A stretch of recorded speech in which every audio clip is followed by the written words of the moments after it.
you're talking about an intimate relationship, it was designed to make you one. The two shall become one. And so what we describe as oneness in marriage, outside of marriage, is a soul tie. Okay, Yeah. and so now my soul is attached to somebody, and I have given up a measure. How can I say a measure of my independence? When they feel good, I feel good. When they're down, I'm down. And so that's what.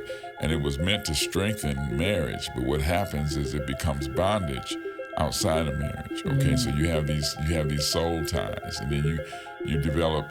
How can I say it? The only way to break a soul tie is to rip it. So if you notice, if you rip a cloth, you have these ends, these frayed ends. Okay, and so then you need to get healed from the separation of the soul tie. That's what one of the things that makes divorce so traumatic. Absolutely. Is that you're tearing two souls apart, as it were.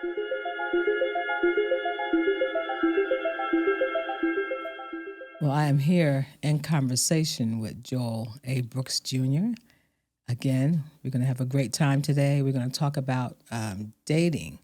I know everyone has been enjoying your conversation about covenant and the importance of covenant and what covenant actually is in marriage. And we got a lot of dating questions about that. And Okay, good. We're just going to kind of talk through that. Dating is a big topic right now. First of all, not many people are getting married anymore.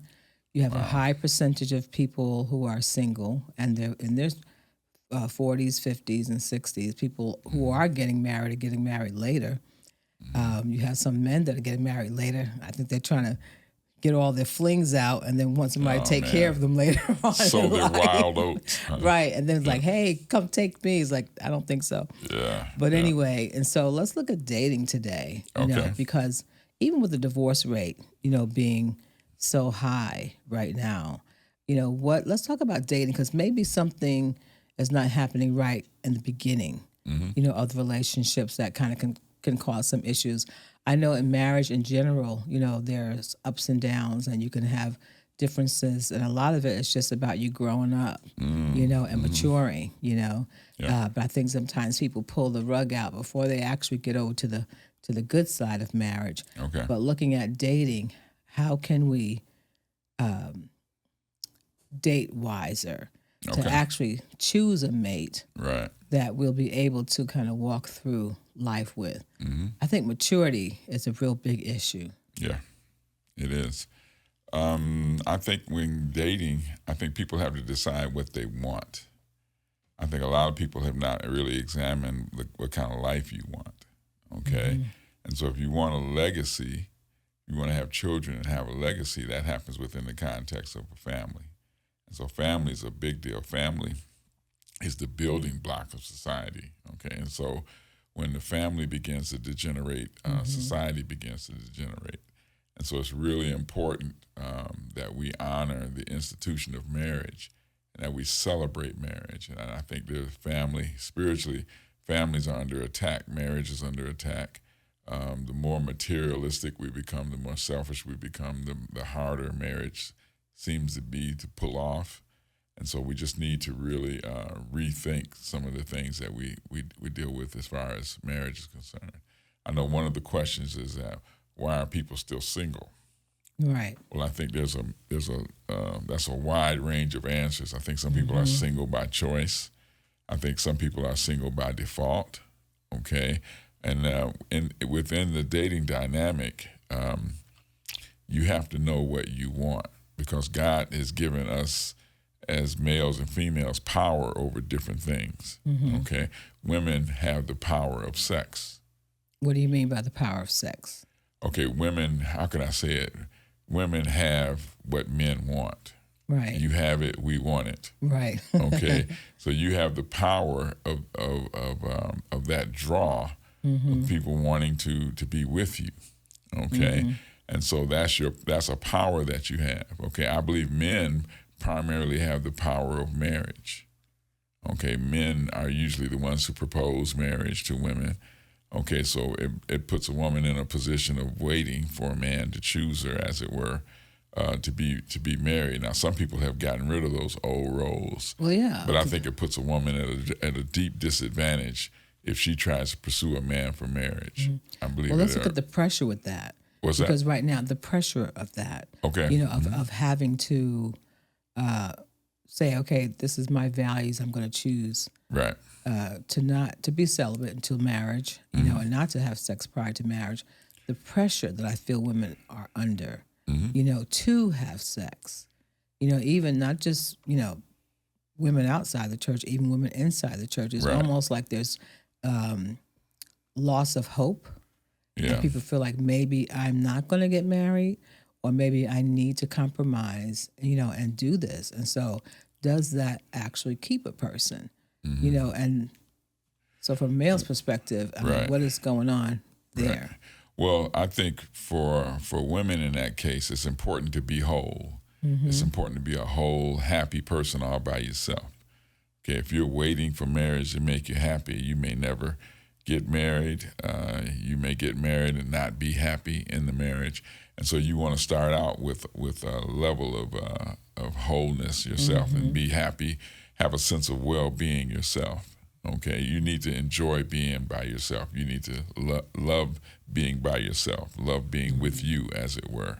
Okay, and so you start with that because you want marriage to build. You don't want marriage to compensate for the weaknesses that you have as far as how you feel about yourself. You don't want it to fill in the empty holes. You want to have those holes filled by God before you start dating. Okay, once you start dating, you have to decide what you want. Okay, if you want to be married, then there are certain decisions that you're going to want to make as far as the kind of dating you do, the kind of boundaries you set up in dating. Okay, because covenant for me is the only safe contextual framework for intimacy. Right. Okay, and so when a woman has sex with a man before marriage, she gives away her power. Well, let's talk about that more, because I feel like that's where a lot of the hurt, a lot of the pressure is. It's almost like you're not ready for marriage because I guess how you feel about yourself or what you're willing to compromise. You get in these relationships with guys, you actually give them the cookies early. Yeah, right. Some people say, hey, you can wait till 3 months to give the cookies. We already know that doesn't work. Yeah, anybody can wait 3 months. Right, and it doesn't mean that, I mean, we both are remarried. Yeah. So we have a lot of experience, a lot of history, a lot of things we've done wrong in relationships, a lot of things we've done right. My first marriage, I was celibate with, we didn't have any intercourse or nothing sexual prior to, the wedding, but we were very, very young and immature, in a lot of ways. A lot of things were happening there. But I feel like women have so much pressure now to compromise themselves. There's a lot of pressure, yeah. Right. And so it's like, how do women get to a healthy place? You were getting ready to talk about just a compromise. How do women get to a healthy place? Because I got to the point in my relationship or my life that I said, okay, I only want what God has for me, and that's all I want. Right. But it was not it was an expensive lesson. It was an expensive lesson that I had to say, hey, God, work on me, fix me, get me to this place where I need to be, so that I could be a wife. I could be a good wife. I'd have the foundations and the maturity and all the things that I would need to be a good wife. And so how can a woman see if she's compromising herself, Well, I think it's all based upon what she wants. If you just want an experience of being with a man and being intimate with a man, then you're grown. You can do what you want to do. But if you want to be married, God made women different than men. Women are on purpose more complex, more mysterious, okay? And so a woman needs to be sought out. A woman needs to be pursued, if that makes sense, okay? Right. And your strength is in your uniqueness, is in your difference from other women, not in your sameness. And there's a lot of pressure put on women to be a certain way, which which sets women up for a lot of imitation. Oh, absolutely. Okay, and so as soon as you imitate somebody, you violate your uniqueness. And so you have to be able to discern, what is a man attracted to? Is he attracted to me to have sex with me, or is he attracted to me because of what makes me different than other people? Okay, if he's attracted to you only you will do it for him, if that makes sense. Right. Okay. If he just wants a woman, then there's 4 billion people who will do it for him. Okay. And so you want to play to your strength. You want to play to your uniqueness. Okay. And so if a man is drawn to you and he wants to experience you, you have to make sure that he is mature enough to seek out the mystery that is in you. Okay. And pay the price that it takes to know you. Okay. Maturity is not measured in age, but in the acceptance of responsibility. Let's unpack that. Okay. In other words, I have to be responsible. Okay, for making it. How can I say it? For keeping you safe in a relationship. Okay, and so I don't want to have sex with you and leave you if I'm a man. I want to make you better than you were before you met me. Your life with me ought to be better than before you met me. I should enhance your life. Right. Okay, so if I find you're a whole happy person, then when I leave you, you're broken and you're brokenhearted, then I have violated my purpose as a man. Right. In order to cultivate. Okay, Adam was supposed to cultivate. He was supposed to make things better in the garden. Okay, and so, but you have to know what you want as a woman. Destiny determines your path.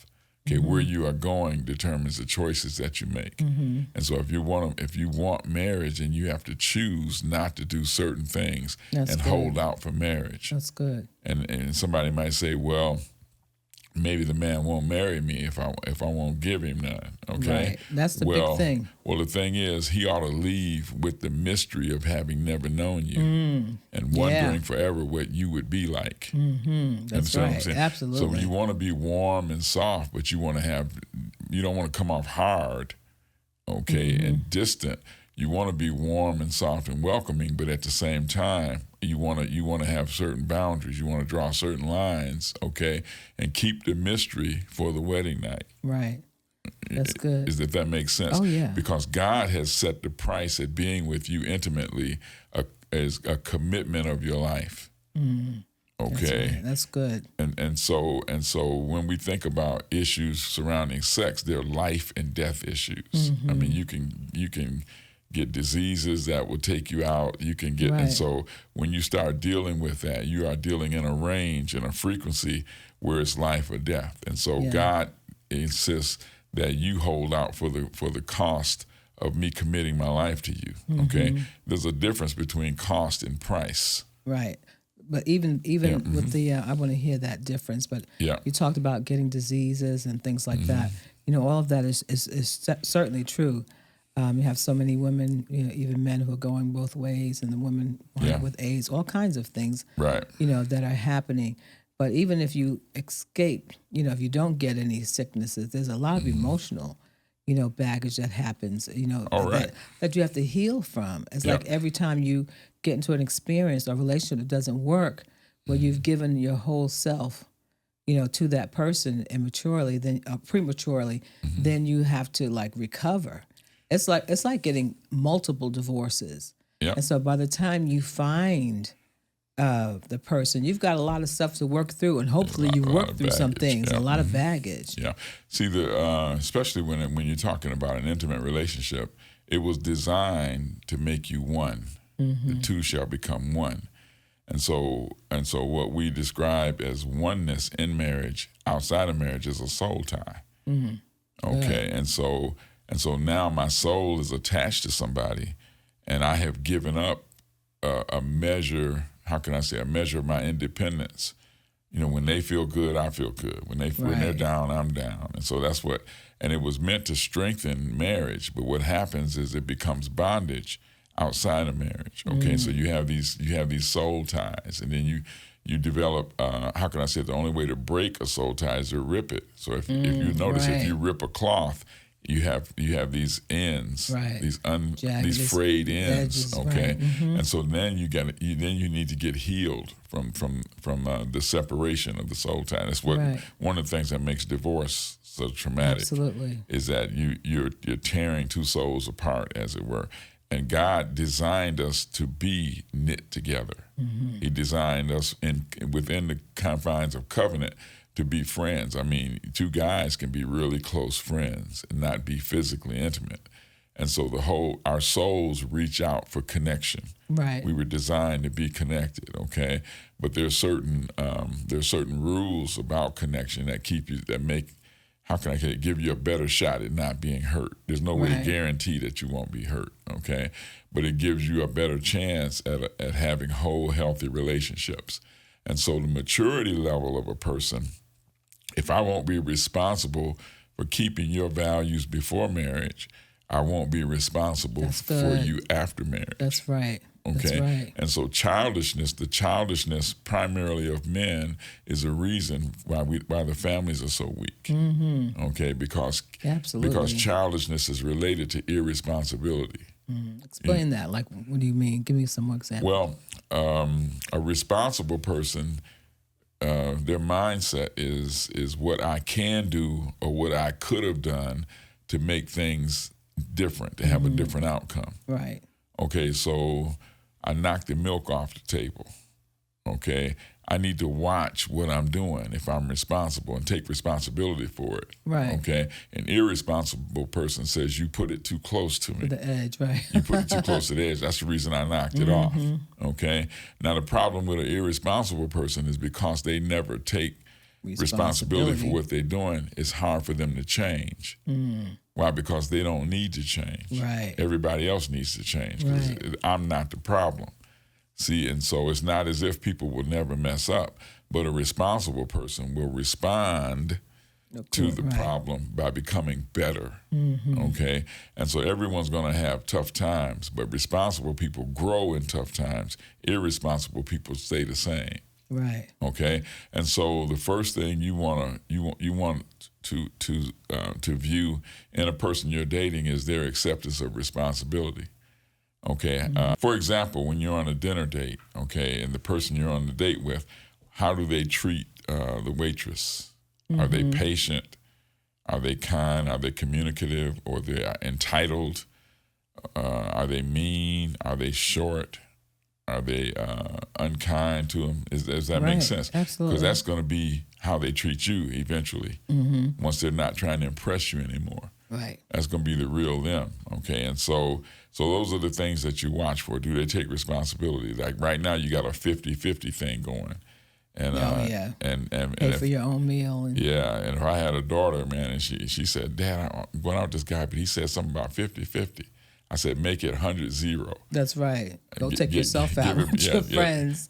Absolutely. Leave if you're going to pay for yourself, then go out by yourself. He'll be 50-50 in your relationship, in your marriage. I think it's 100-100.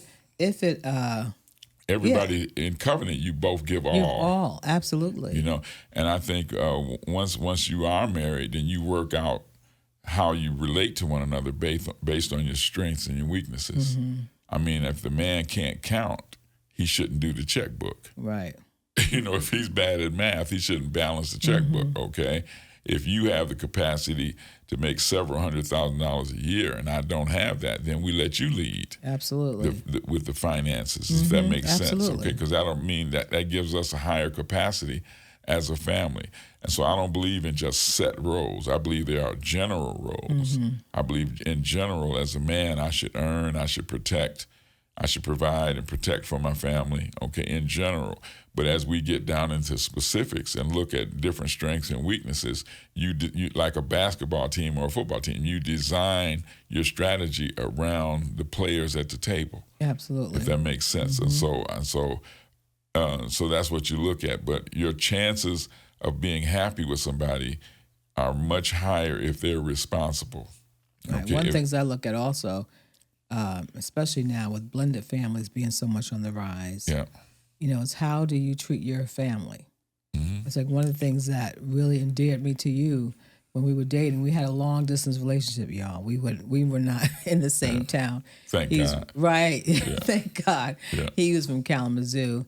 I never even heard of Kalamazoo, and I was from the East Coast, originally from New York. Yeah, they did the Kalamazoo thing on me, guys. Right, Kalamazoo. We hear that when we're from Kalamazoo. Right. Kalamazoo? Never heard of Kalamazoo. Yeah. But our first phone conversation, we were introduced by my pastors, but my first conversation, our first conversation, we were on the phone for about maybe 3 hours. Yeah. But what really endeared me to you, you already had children. You had 3 and I had 3. And your children were turning 18 or just about to be, almost going to be 18 soon. The girls, the twin girls. The youngest, yeah. Mm-hmm. And Joe was already in his early 20s. But what endeared me to you is all the time that you stopped our conversation to go deal with them, you know. Okay. And so they would say, Dad, you know, and you would stop our conversation and go deal with them, you know. And I thought that was great. I guess for some people that might have irritated them, but I loved it because I felt like I got a chance to see how you were with your own daughters, you know. And I said, okay, wow, that's great. You know, it can kind of let you know how you will be treated, you know, later. And so I think sometimes also looking at responsibility, look at his whole life or look at her whole life. You know, if they're not taking care of their children or doing what they're supposed to do with their children, they may not be so responsible, you know, as a spouse or a partner in relationship. You talked about this illustration once where you talked about a man being a boy, you know, in reference to strength. Yeah. What was that? Yeah, one of the problems is that men mature physically before they do emotionally. Okay, so you can be 6'2" and squat 300 pounds, but on the inside be a 10-year-old. Yeah. Okay, and so responsibility, responsibility can be reflected in your ability to handle emotional weight. Okay. If you can't handle the weight, then you're immature. I wouldn't tell a 3-year-old to redo this room, the furniture, because they couldn't move it. They couldn't lift the stuff.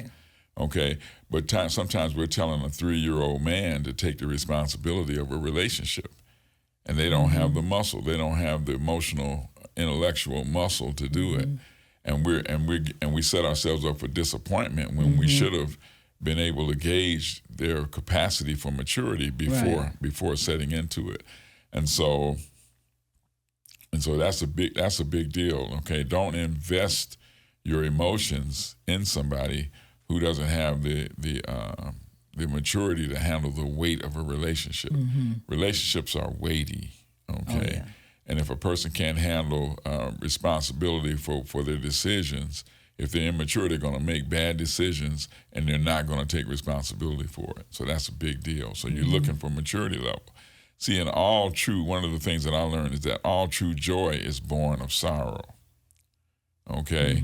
And so what does that mean? That means that you don't get the joy of graduation if you don't understand the sorrow of homework. Okay, you don't get the joy of check if you didn't go through the sorrow of work. Absolutely. See? And so what a woman wants to gauge is you don't get the joy of being with me, okay, unless you suffer through being with me but not having me. If that makes sense. Absolutely. And so celibacy is warfare. Okay, it's in other words, I'm fighting to keep myself pure for the purpose of marriage. Okay. And if you go through an engagement like that, it's easier to go through tough times once you're married because you remember what you paid. Oh, absolutely. You remember the price you paid to be in this relationship, and you remember how bad you wanted to be with this person. And the nights you spent laying alone, imagining yourself being with this person. And then you say, hey, I think I can get over this, whatever we're going through, because I paid for this, if that makes sense. Absolutely. But what about, let's look at the other side. I know we don't have that much time left, but what about women, immature women? What should a man, let's say you have a mature man, what should he look for in dating a woman?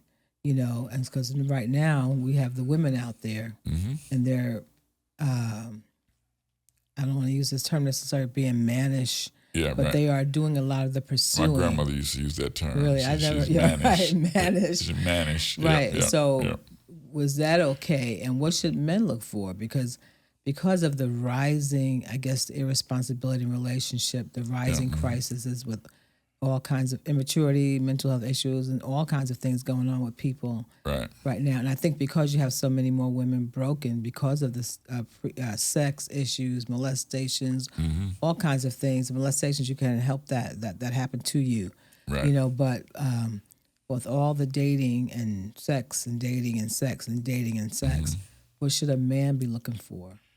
He should be looking for somebody with maturity as well, somebody with values. If you can't obey Jesus, then you're going to probably have a problem with me. Right. Because he ranks a smidge higher, if that makes sense. And so if you're not honorable in your relationship as a Christian, then how can I count on you to be honorable in your relationship with me? Right. If that makes sense. And so I want to look at your relationship with God, your real relationship with God, not your religious, not if you shout in church and dance, but do you actually walk it? Do you actually walk it out and take responsibility for being the person that he wants you to be? Okay, because if we ever get in trouble, it's going to be your commitment to something higher than me, that keeps you with me. If that makes sense. And so I want to know that I'm not it for you, that God is the one for you, that your heart is his, and that you're giving me your heart in the context of your relationship with him. And so that's a big, big deal. And then somebody who's already happy. Right. Okay, not somebody who's sitting around waiting for somebody to make them happy. Okay, somebody who is motivated from the inside, somebody who is tapped into the spirit. There have been times when you've had to speak life to me. Okay, where if you didn't have a relationship with God, we would have both been lost. Right. Because I was lost. I might have been in a lost state. I might have been confused and discouraged. But because of where you were able to speak life to me and not see me as somebody that was down, but still see my potential. Right. If that makes sense. And as a man, I would encourage men to look at somebody, to look into a relationship where somebody actually sees where God's taking you. Right. A woman who has the vision to see where God wants you, see what capacity you have, what you could be, and help you get there. Right. If that makes sense. Awesome. Well, it's been lovely having this conversation with you. Yeah, you good looking girl. I like talking to you. Thank you. Yeah. Yeah.